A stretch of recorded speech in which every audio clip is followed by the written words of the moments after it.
This is the language people spoke before the confusion at the Tower of Babel. It is said that at that time, all humanity shared a single language, a perfect and mysterious language that connected every human being and creature. United by this language, they decided to build a tower so tall that it was 8,200 feet tall, defying the limits imposed by God. It was the Tower of Babel, a symbol of pride, ambition, and challenge. But then something happened. God descended and with his magic confused their languages. In an instant, the words that once united them turned into noise, chaos, and isolation. Friends became strangers, and the project was left in ruins, while humanity was scattered across the face of the earth, enduring its punishment. What was that language that everyone understood? Why should it be silenced? And what would happen if someone rediscovered it today? Now, there's a few things you should have noticed based on what this creator had made. One, you should have noticed that Pikachu was building the Tower of Babel. Two, should have noticed that Donald Trump time traveled and he was building the Tower of Babel. Three, you should have seen that there were giants building the Tower of Babel. But four, and most importantly, you should realize that this story is a complete lie. It's a complete copy of other stories. But before we get there, of course, there is always the conversation about the contradiction in the Bible, or what could possibly be a contradiction in the Bible itself concerning everybody speaking the same language. You see, this story is found in Genesis chapter 11. And in Genesis chapter 11, it starts out by saying now the whole earth had one language and few words. Then it goes on and tells you about how they built the tower, and God felt that they were being prideful. They were trying to reach heaven, and that if man was able to cooperate with one another, then there is nothing that man would be able to, there's nothing man wouldn't be able to achieve. So therefore, he had to confuse the language because he didn't want man achieving certain things because it interfered with his ego of him being God. Because if man can achieve things, then what does man need this God for? So he confused the languages so that man would be against one another, not be friends with one another, would fight one another. So it seems like this God is an instigator. Now, very oftentimes, people who have deconstructed from the Bible will revert to chapter 10 and say that this is a contradiction of all people all over the world speaking the same language. So in chapter 10, when it talks about Japheth and his descendants, and it gives a list of his descendants, and at the end of it, it said that they had their own lands and each spoke their own language by their families and their nations. And these are the descendants of Ham. All of his descendants, his families, their languages, and their lands and their nations. And finally, these are the families of Shem, their languages, their lands, and their nations. Now, at this point, many people who have deconstructed from Christianity will say that, well, in chapter 10, they're saying that these descendants had already developed their own lands, developed their own language.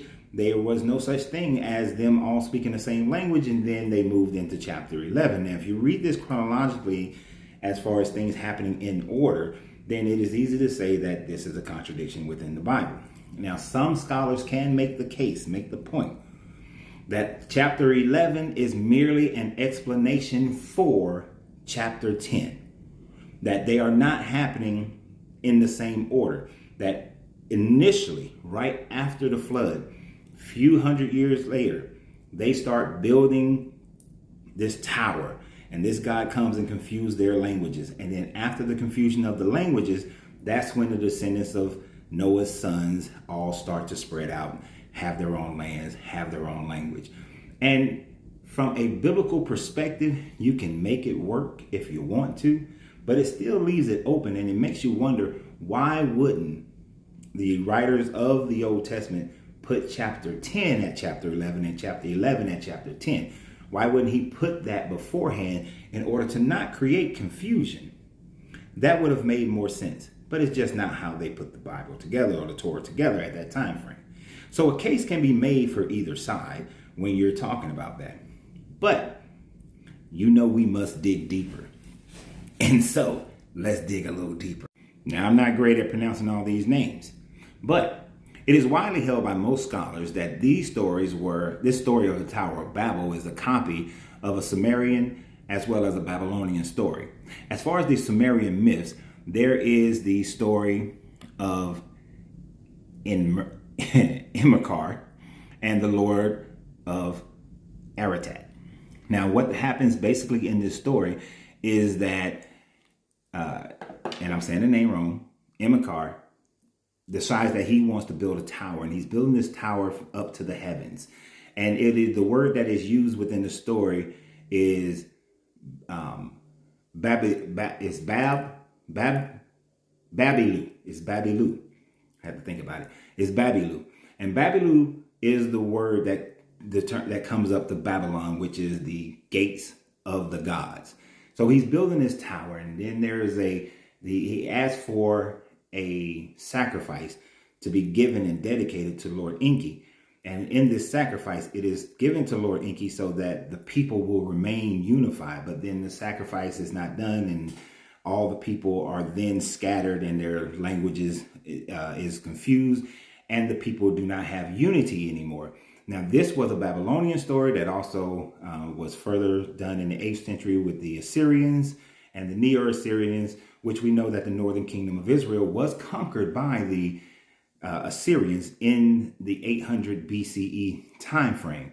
So it is plausible that this story was borrowed for them. But even more so, this story is written down by Herodotus in the 5th century BCE.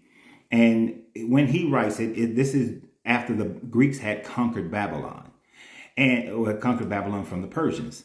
And in his version of the story, the name has changed from Immerkari to Etminaki.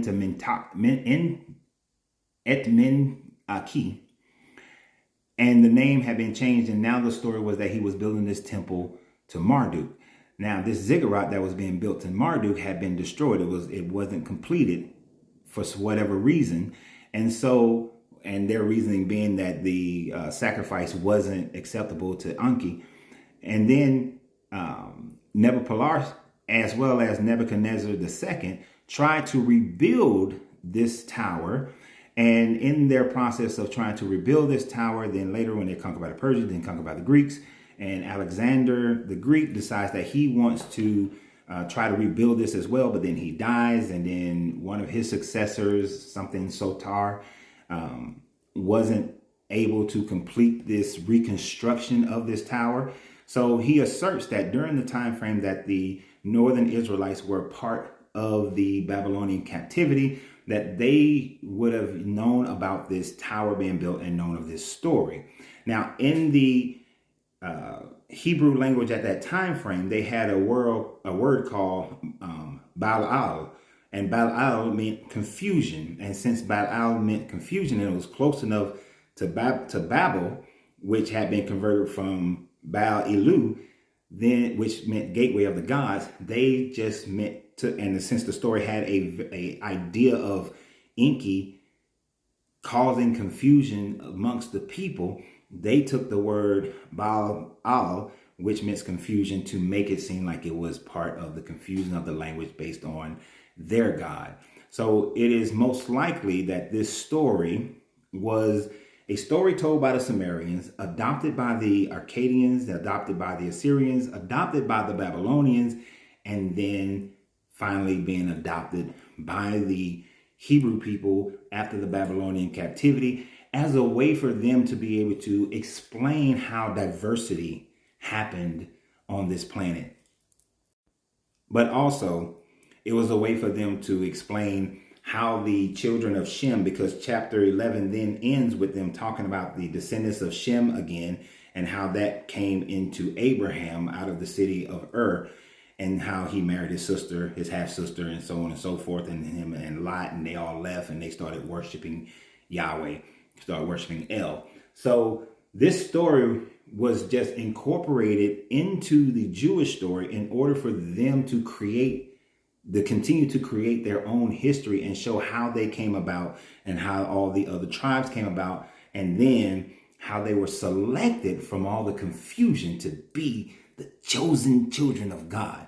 But at the end of the day, it's all a bunch of bullshit. So And we build towers today. Why hasn't God struck those down? So always remember, you have to free yourself to be yourself because your greatness is non-negotiable. Good journey, good vibration.